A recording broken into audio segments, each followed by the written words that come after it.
This week, the Franklin Park defenders and concerned community members let their voices be heard at a hearing on the feasibility of an alternative, fully public white stadium option. Everyone wants to see a renovated white stadium.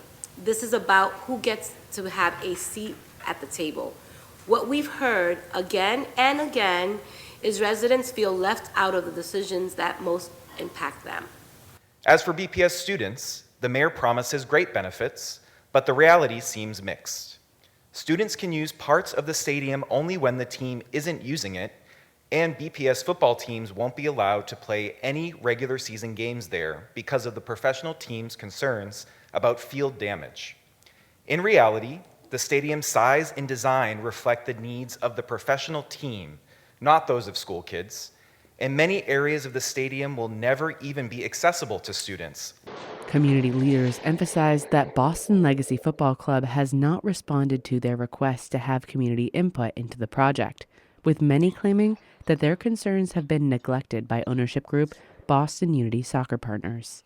We have a lot to say, and we can only say it to you because they won't talk to us. They will not talk to us. They have not talked to us. And so if we don't get to speak to you, we don't get to speak to anyone unless we do what Judge Frison suggested, and we're going to end up in court. Because this is absolutely ridiculous, but it is a pattern.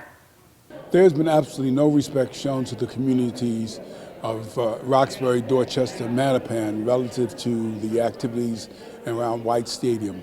When we met with the group that was interested in doing the work at White Stadium, we asked them questions. They gave us answers that turned out to be incorrect and untrue.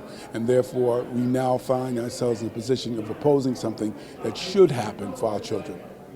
In 2023, the city of Boston announced that the stadium would undergo a $30 million renovation to prepare for the arrival of Boston Legacy FC, set to start play in the National Women's Soccer League in 2026, creating a public-private partnership with the city of Boston, who will continue to own the stadium. Now, that number has gone up to $200 million. I've been told that they're going to provide parking passes or permits for people to park in our own neighborhood, on our own streets, and that if I want to invite my family and friends to come to my house, I have to get permission from someone, that I have to get a parking permit for people, and they don't guarantee they'll issue it. So I have a birthday party for someone in my family, I can't have guests. That's a violation of my rights as a resident of the city of Boston. I don't think that's fair, and there's no communication regarding the transportation plan, the parking plan.